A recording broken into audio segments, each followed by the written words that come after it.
Today is February 14th, 2022. Now, not only is it Valentine's Day, which I'm sort of honoring by wearing red today, but it signifies basically being 1 month shy of 2 years since the COVID-19 pandemic started. Just 1 month. It's almost been 2 years because it was like middle of March when we basically left for spring break and came back to online, and we've been doing online or something like it or nothing education wise for 2 years. And today it's the first day that students came back to CSUN, at least in full force. There's been some classes that have met and everything, but today we actually had students that, parking was insane. The campus starting to open back up again. Things are starting to get back to somewhat sort of normal. Everyone was still masked and everything, but progress, I guess. I had to mention that because as of today, as we're recording this video, first day we've been back. Crazy. It's weird to see students around, walking out the door here, seeing people in the hallways. It's been so quiet for a long time. All right, so let's talk about the topic of the day. The topic is canonical correlation. Not super Valentine's-y, I realize, but it is the first sort of big step that we're going to take to get it towards actual multivariate stuff. Now, I would say in some way or another, everything else that we're going to be talking about in here is some form or another is a special case of canonical correlation.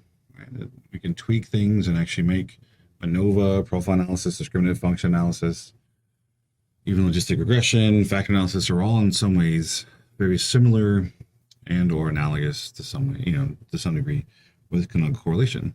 This is a much more broader, generalized sort of way of looking at how variables relate to each other.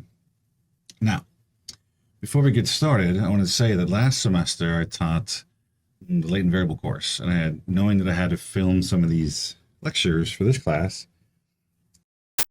I had asked some of the students in that class if they'd like to come in, try out the studio, record some portions of the lecture for Psy524 for the multivariate class, and one student volunteered.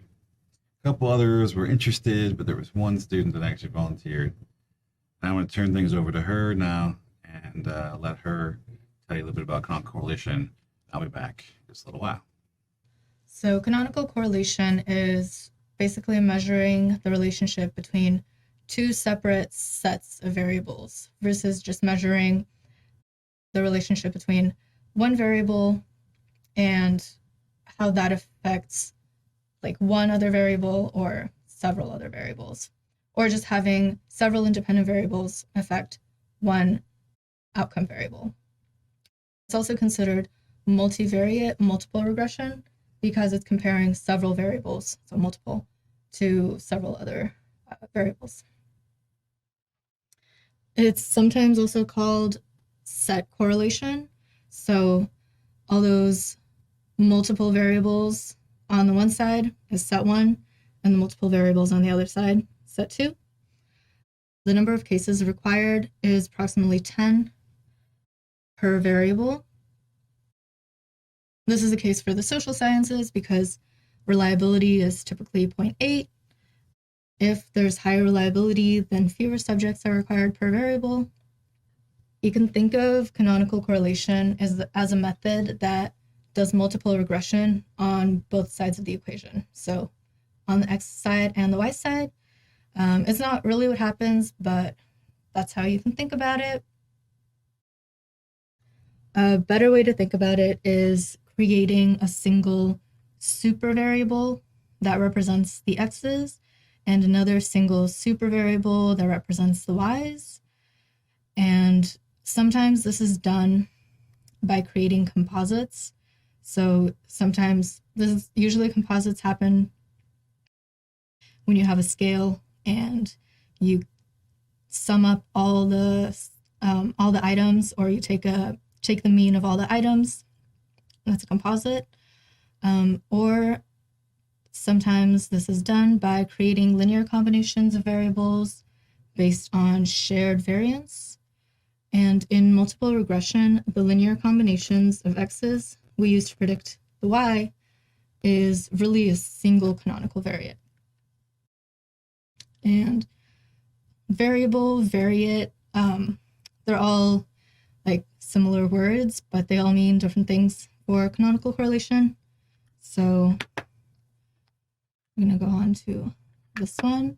I'm just going to explain what all of the different terms mean. So think of this as like the x supervariable, which is called the variate. You can also kind of think of it as the latent variable or the factor, but it's not that, it's just a way to conceptualize it. So this would be the x variate.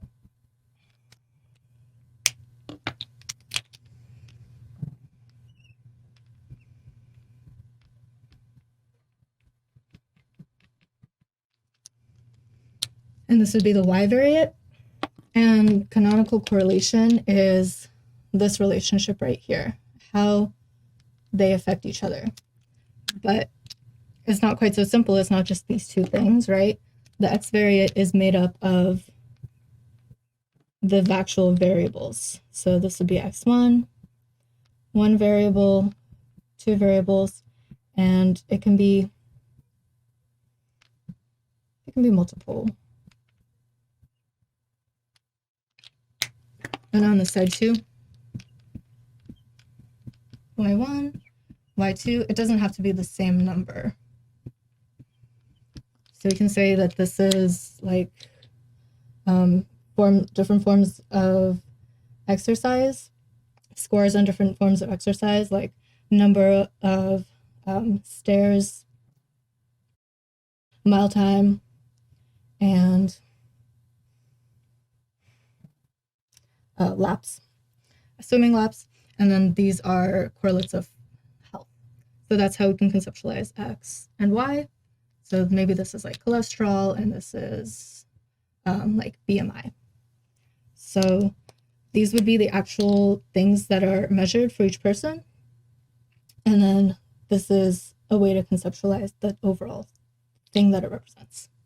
So this is the canonical variate on the x side, canonical variate on the y side, and these two together are the canonical variate pair.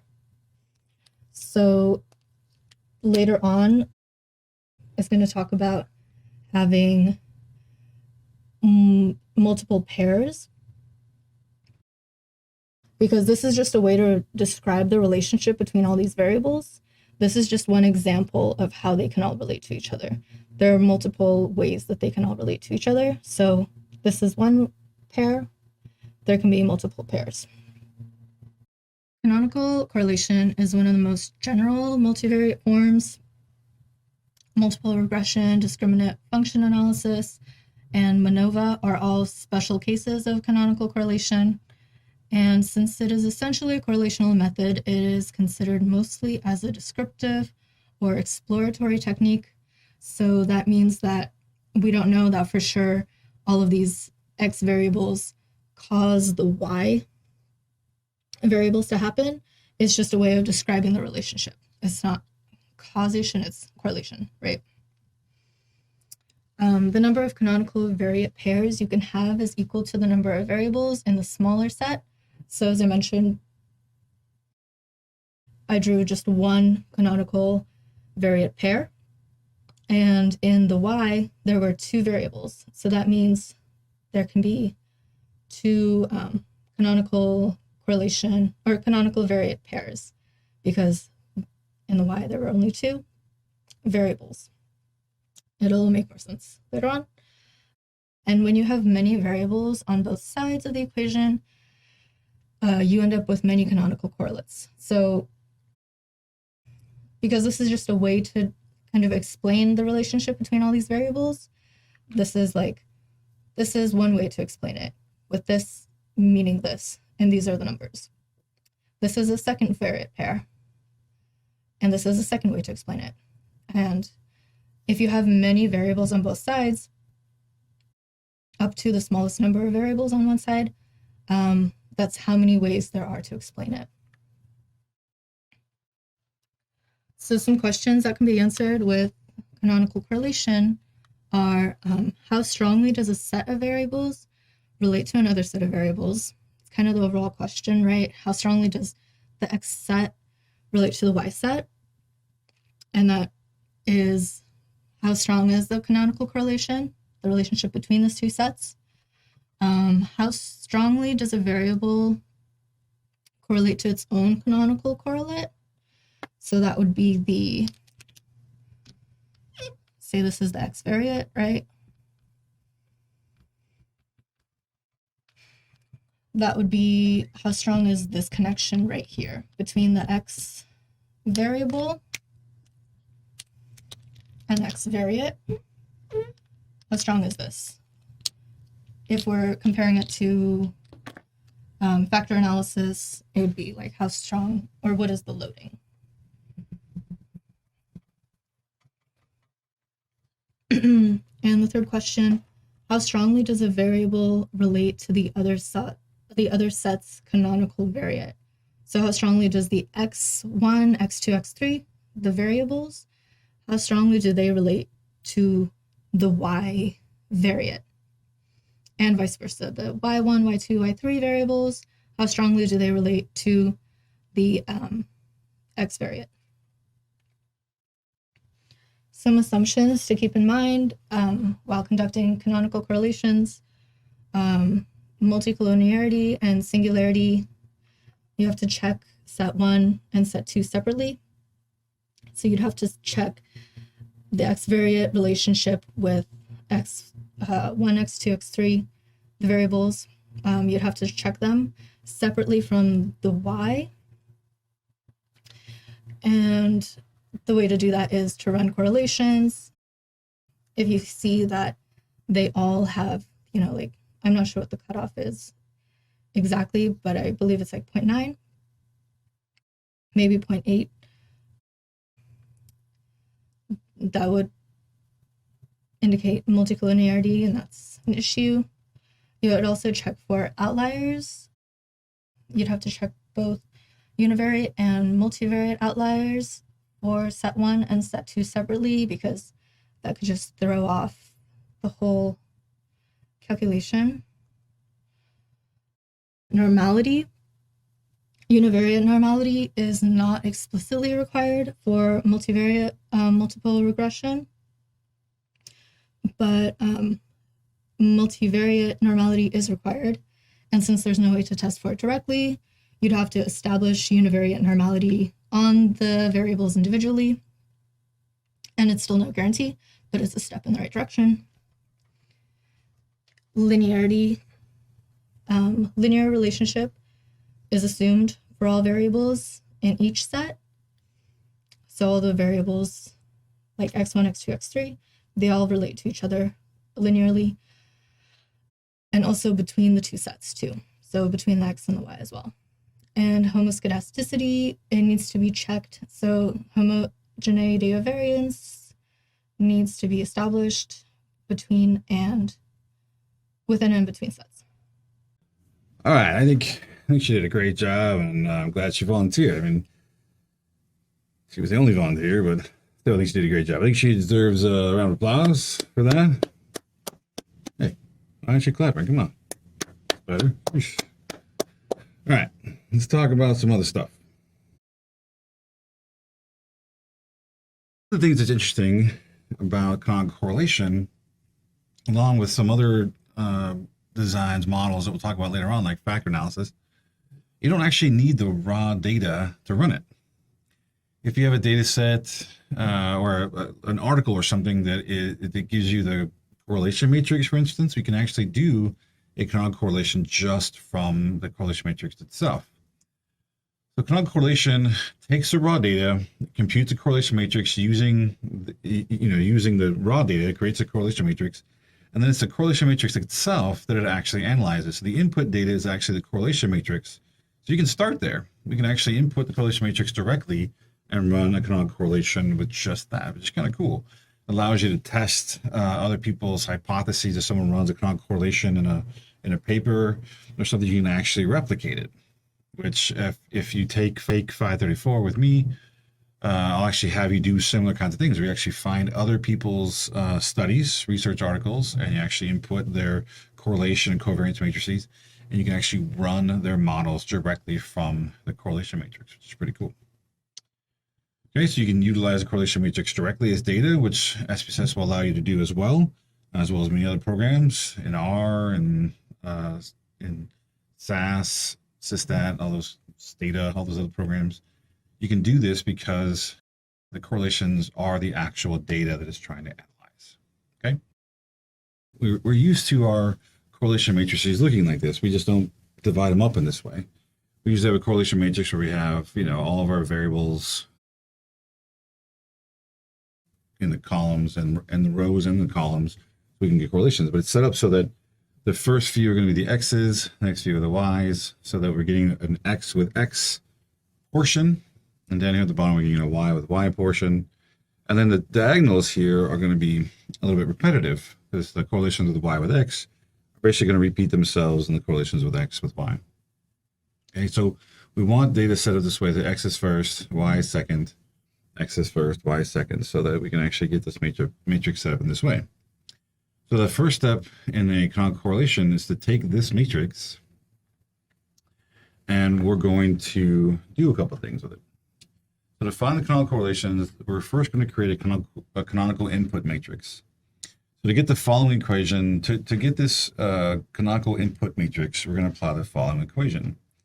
So we want this sort of generalized R matrix, this canonical input matrix. We're going to get that by taking the inverse of y with y times y with x times the inverse of x with x times x with y. All right, if we actually look at that equation, this first part right here, right, it has yx as the inverse of y with y over yx. It's basically the same thing as yx over yy. Right? We're taking our yx over yy.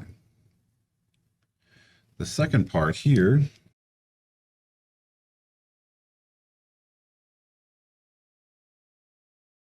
is xy over xx.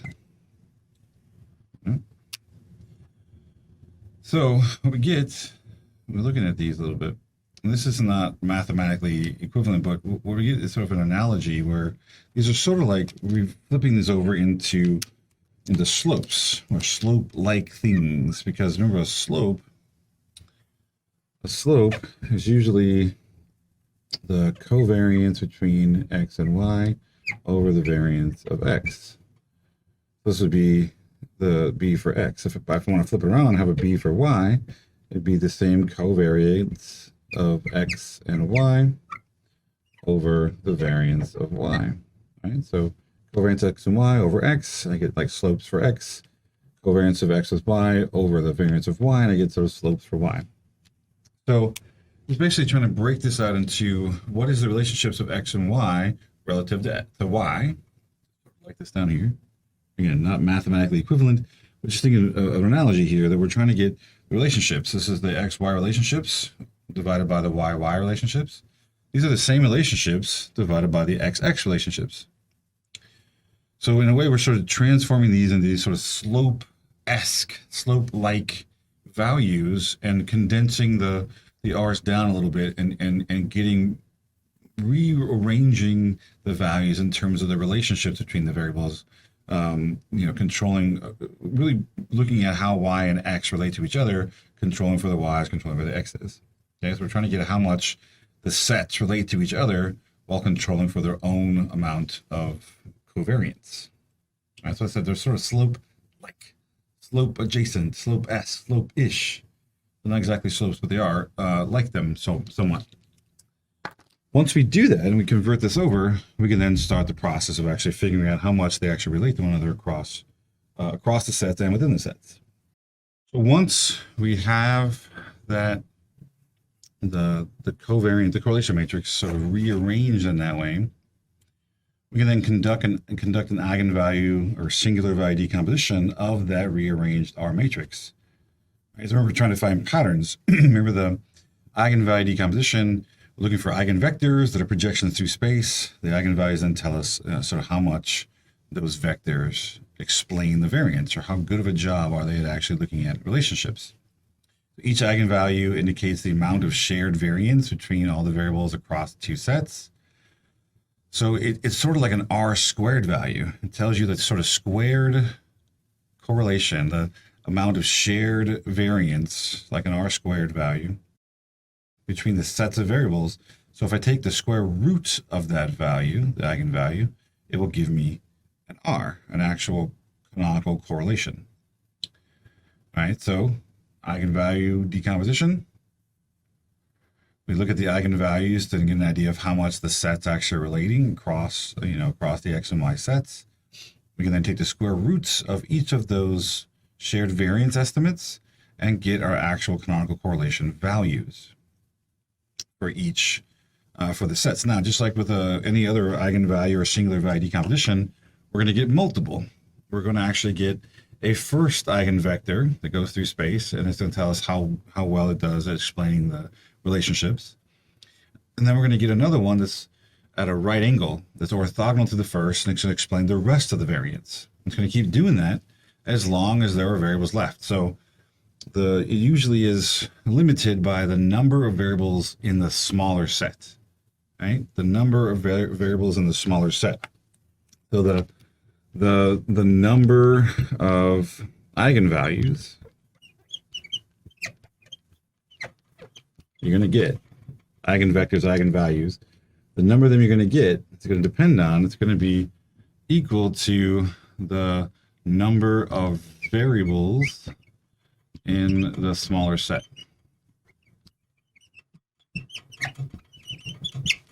Okay. So if you have 5 y's and 6 x's, you're going to get 5 eigenvalues. If you have 4 x's but 20 y's, you're still only going to get 4 eigenvalues. Right? The smaller the set's going to dictate the number of times you can actually put a projection into space. So basically, even in 2 dimensions, think about things being related this way. If I bring a variable out like this, it's going to explain a bunch of variance. Right, so our first eigenvector goes out into space, and we're like, hey, okay, it explains the most amount of variance it can. It goes to the biggest cluster of points. Okay. Okay. Goes to the biggest cluster of points. Well, the next one then, when it comes in, it's going to try to explain the remaining variance. It's going to be brought in at a right angle. Right? And the next one's going to be brought in at a right angle to that one, sort of going in the other dimension. Going to keep doing that and keep sort of trying to explain as much variance as it can and sort of cycle down until it's explained everything, or you just stopped, you've limited the number of eigenvalues you're actually going to keep or extract from the data. Okay, so that's why each of these are going to be orthogonal. You're going to keep doing it and cycling down until you run out of dimensions, until you run out of variables to do this with. So that's going to be dictated by whichever set has the smaller number of variables. We're going to keep doing this until we go through all of those, or you decide to retain a smaller number of eigenvalues. So, for instance, you could say, look, I think I have 4 variables in X and 5 variables in Y. So I could have a total of 4 eigenvalues, but I decide that eigenvalues 3 and 4 are really just junk. They're not very good at doing anything. They're not really explaining much variance at all. So I'm going to only keep variables 1 and 2. And then I'll only just do this process with the first 2 eigenvalues because maybe those are the only ones that are significant. So you don't necessarily have to keep all of them. Not all of them are going to be worth keeping. They're not all going to be explaining enough variance to make them worthwhile. What about testing canonical correlations? Since there will be as many canonical correlations as there are variables in the smaller set, they're not all going to be meaningful. Matter of fact, a lot of them are going to be junk. They're not all going to be usable or interpretable, right? Because they're just going to keep cycling down trying to explain whatever variance is left, especially if the first 1 or 2 or 3 eigenvectors are doing a really good job. The rest of them are going to be just cycling down through error variance. It's going to be crap. So we need to test them to see which are significant, which are we actually going to keep, retain, and try to interpret. There's a couple different ways this happens, and when we used to do this in SPSS through a different function, the test it gave you was actually a chi-square test, and then now in the newer version of their canonical correlation package or whatever, it tested to an F. So I'm trying to, I want to include both just for the sake of completeness. And, let's go through both of them and see what makes sense. The nice thing about the F value is it does map on pretty well to other Fs we'll do later on for like, MANOVA and profile analysis. So it does start to align itself a little better when before it was sort of chi-square off by itself. All right, to try and make this make sense, let's actually go through an example. So this example comes out of the Tabach and Fidel book. They used it as an example in their textbook. And if you know anything about Tabach and Fidel, they like to include examples that they always have dancers in them. There's a backstory there. Both of them were dancers too, and there's some connection there with why they always seem to use dancers in their examples. But this one is about doing a canonical correlation, looking at 8 dancers and how well they do shimmies and circles with the top half of their body. So think belly dancing, right? The top half of the body. And then how well they do shimmies and circles with the bottom half of their body, and to see if they correspond. Like if someone's good at top shimmies, are they also good at bottom shimmies and so forth? Okay. Now again, this is not my example, but I like it because it's only 8 cases, and it works pretty well. So if I stick this data set into SPSS and I run it through, one of the things we get, especially using with the newish module in SPSS, because you had to run it through a macro. And when we ran through a macro, you actually got the test as chi-squares, which I believe is still what Tabach and Fidel show in their textbook, but this actually tests out it as F values given this new module, and it just does things a little differently. It's actually now a point and click thing. So we get these 2 correlations, which correspond to lambda values, right? The actual overlapping variance portions here of 0.835 and 0.581. If you take the square root of those, you can actually get the correlations themselves. And here are the corresponding, significance tests of 0.019 and 0.046. These are the individual lambda that correspond to these individual correlations. Okay. We can actually test these Wilk's lambdas by computing first the Wilk statistics. We're taking these individual lambdas and we're gonna convert them over to Wilk's values. Okay, so what a Wilk's value is, and sort of this thing is it's testing whatever's left. Notice it says the product of the differences between each eigenvalue and one generated across all remaining canonical correlations. All right, what does that mean? So when we're doing the first one, you're not just doing the first one alone. It's actually going to compute this across the first, second, third, fourth, all the way to as many eigenvalues or lambda values as you're going to get. When you go to do the second one, well, the first one gets removed, and now it's 2, 3, 4, 5, all the way to as many eigenvalues as you have. Right? So that's why it's the remaining canonical correlations are what are being multiplied. This is sort of like a sum, but instead of adding, we're multiplying. So it's the product of one minus each. It's just that as each one gets tested, it gets left out of the remaining and keeps going for the next one. So that's why this first one is multiplying the 1 minus the first times 1 minus the second. All right, we get this. For the second one, we're simply doing just 1 minus the second one, because we only have 2. There's 2. Looking at the data set, we have 2 x's. We treat the top as x's and the bottom as y's. There's just 2 in each, so the most we're going to get in terms of eigenvalues is 2. Okay, so we have the first one times the second one, and that's the first Wilk's lambda we're going to get. And the second one is just the 1 minus the second eigenvalue, which gives us the second Wilk's lambda value. So those 2 things are part of what we need to test it. So those are where these values come from. This 0.069, 0.419 is just computing the Wilk statistic around those eigenvalues. Okay, I know it says the eigenvalue here is some these crazy numbers. But remember, this is, I think, without actually converting it over to that special matrix. So it hasn't been standardized. That's why there's a different number here. These correspond to the actual correlations you get. So if these are the correlations, we can square them, and then these are the corresponding standardized lambda, or not lambda, but the eigenvalues from that specialized matrix we talked about. Okay. All right, so we got these two things, which means we're going to be doing this test twice. We're testing it once for all of them, and removing the first one and testing then the second one by itself.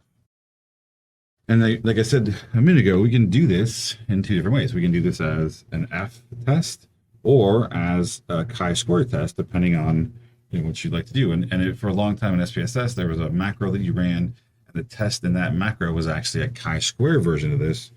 And the new method, the new point-and-click module in SPSS now has an F value. And I think for the most part, even if you did canonical correlation in R or other places, you're going to get either a chi-square or an F. I think for the most part, most of them report Fs now. But again, I figured I had taught the chi-square in the past, so I already had the slides in here. And I figured, well, I'll add in the F and just leave the chi-square so you can see how they're both tested. Okay, so to do this, to actually convert Wilks over to either chi-square or F, I need a couple things. So one, I'm going to compute this M value. So M is just taking the total number of respondents. Here we have 8 dancers, minus 1, minus, now this P is the number of X's, Q is the number of Y's, right?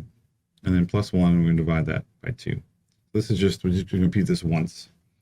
Now, each time we do this, though, like rolling forward, as we do the first lambda statistic, the first Wilks lambda, we're going to compute an SI for that one. And as we go to the second Wilks lambda, we're going to compute a second SI for that one. And that's why there's these. So these that don't have subscripts, it's just 2, 10, 2, and 2. The PI here is, as you're going through each test, for the first one, it's the number of X variables minus I, whatever one you're on here, minus 1. So if you're on 1, it's the number of X variables minus 1 minus 1. So it's basically minus 0. So it ends up being, those just default back to P and Q. For the second one, though, where it's P2 for the second lambda value, it's going to be the number of X variables, which is 2, minus 2 minus 1. So it's minus 1. So for the first one, instance, for both of these, it's going to be the number of X variables. If I'm doing this for P1, for instance, it's going to be 2 minus 1 minus 1, right? So minus 0, so this ends up being just 2. So they just default in. And same thing for Q1, it's just 2 minus 1 equals 2. So those are easy enough. What changes is when you get to the second ones, P2, when you're testing the second lambda value, it ends up being 2 minus 2 minus 1. That's 2 minus 1 equals 1. And then for the Q value, Q2, same thing. Q2 minus 2 minus 1 equals 1 again. All right, so the SI value is going to change because we're going to be using 2 and 2 or 1 and 1. And it's going to change the actual S value, but the M value stays relatively constant. All right, that may seem crazy. It's basically the P values. For the first one, it's just P and Q. For the second one, it's going to be, P minus 1, Q minus 1. For the third one, it's P minus 2, Q minus 2. It's just going to drop down by 1 each time you go to test a subsequent Wilks lambda value. All right, so let's continue. All right, so we know that, P1 and Q1 are 2 and 2. We know that P2 and Q2 are 1 and 1. So we can actually compute the SI values for each one of these. So let's check that out for a second. Let's think about what those might be. Let's look at M too. So let's start with M. This is one of those. So M equals N, which is 8 minus 1, minus 2 plus 2 plus 1 over 2. That's 8 minus 1 is 7, minus, so 2 plus is 5 on top, and over 2. So it means I'm taking 7 minus 2.5. that equals 4.5, right? 7 minus 2 is 5, minus additional 0.5 is 4.5. All right, so M equals 4.5. All right, awesome. That one's easy. I'm gonna write that down here. M, that's too far down. Where am I? Here. M equals 4.5. Okay. Let's do S1.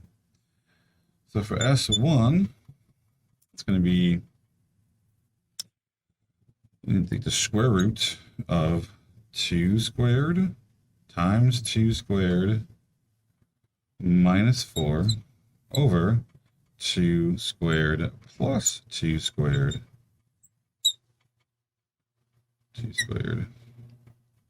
minus 5. Okay.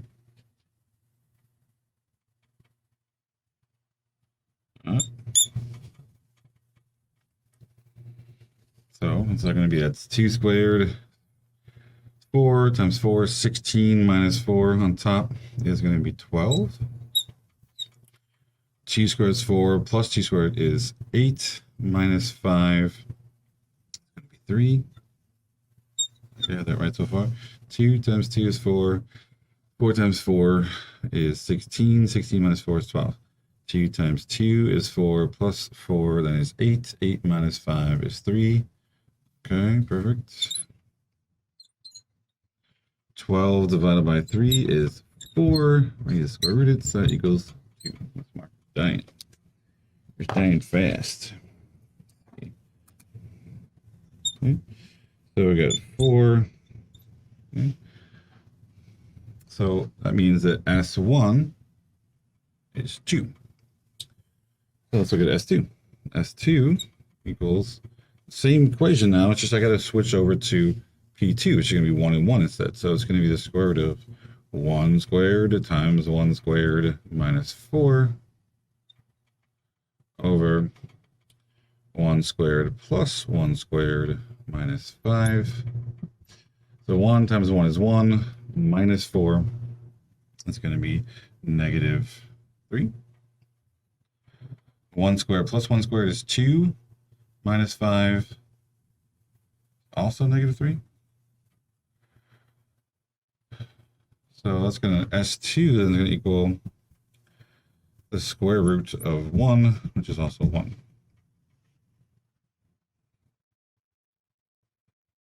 Okay, so down here we got M is 4.5.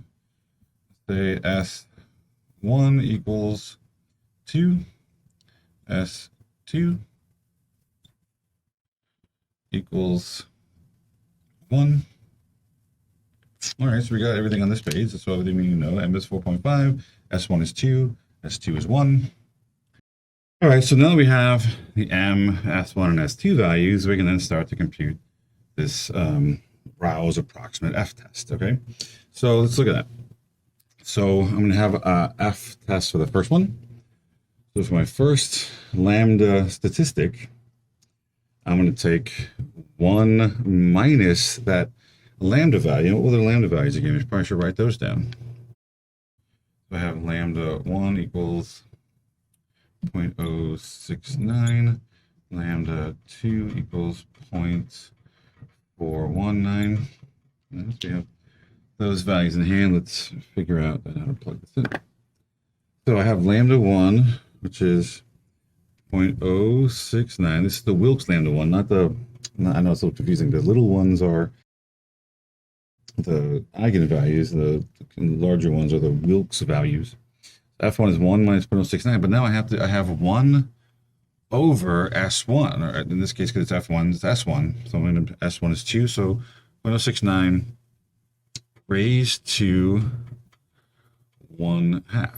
That. When you raise something to 1/2, it's basically the same thing as square rooting.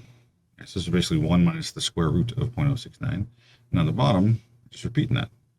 0.069 square rooted. Okay. And then I'm going to have to multiply that by Degrees of freedom 1, degrees of freedom 2. All right, we don't have that yet, so we'll just try to figure that out. A lot of these equations are always like that. Here, figure this part out. Oh, but before you can figure this out, you got to do this next part. Before you figure that part, that sort of keeps going on down. So we need to figure out then degree of freedom 1. So this is really degree of freedom 1 for the first eigenvalue, right, for the first time.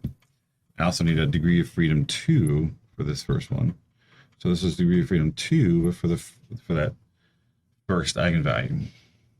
Okay. So that's just P1 times Q1. So this is just 2 times 2 equals 4. Easy enough. For the second degree of freedom, it gets a little more complicated. So it's M, 4.5, times SI, which is 2. 4.5 times 2.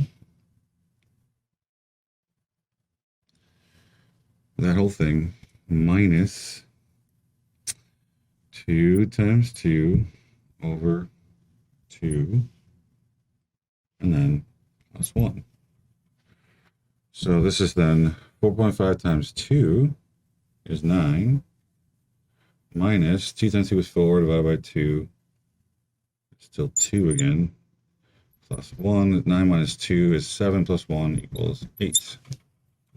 All right, so our first set is so degree of freedom 1 equals 4. Degree of freedom 2 1 equals 8. So 4 and 8 degrees of freedom. What about the next one? All right, well, how about we can figure out degree of freedom 1 for the second one. So again, looking at that, it's going to be this P2 times Q2, which is going to be 1 times 1. So this is simply 1. That's pretty easy. Even I can do that math in my head. We got degree of freedom 2, second one for the second degree of freedom. And I got to go back to that equation again. So M is still 4.5. Times now, it's times S2. S2 is just 1, so times 1. All right. I'm going to subtract 1 times 1 over 2. And I'm going to add back in 1. So 4.5 times 1 is still 4.5 minus 0.5 plus 1. That's 4.5 minus 0.5 is 4 plus 1 equals 5. Okay. So this is 4 and 8. Degree of freedom 2. Degree of freedom 1, 2 equals 1. Degree of freedom 2 equals 5. For F1, I have those two values. It's 4 and 8, so it's degree of 2, so 8 over 4 up on top. So what's the square root of 0.069? All right, 0.069. 0.069 square rooted is 0.262. So it's going to be 1 minus 0.262 over 0.262. Let me erase some of this stuff. We have a little more room. All right, now we got that sort of out of the way. We got some room. Let's look at, so F1 is going to equal to 1 minus, which is 0.069. We said a second ago, 0.069 square rooted is 0.263. 263, if I'm rounding to that third decimal there. I don't really have I'm rounding to 3, but I don't really have a rhyme or reason for it. I could do more. I could just do 2, but just to be consistent with what is given in SPSS, I figured 3 makes sense, at least 3. So that means on the bottom it's also 0.263 again, and then we have our 8 over 4. Okay, so what is that equal to? 1 minus 0.263 equals 0.737 over 0.263 times 8 divided by 4. Okay, so let's see what that is. 0.737 divided by 0.263 equals like 2.802 times 8 equals 22.418 or something, and then divided by 4 equals this whole thing, F1 equals 5.604. So 5. Okay. Now, if we check that back, we got a second ago, it was 5.625. Again, we're only, because we're rounding to 3 decimal places, I figure it's not going to be exact, but really, really close to this 5.625 number, 5.605. Okay, so that's how they got to that number. They're just probably carrying 5 decimals or something like that. All right, let's do the next one. Do F2. All right, so for F2, we're going to go 1 minus our lambda 2 value of 0.419.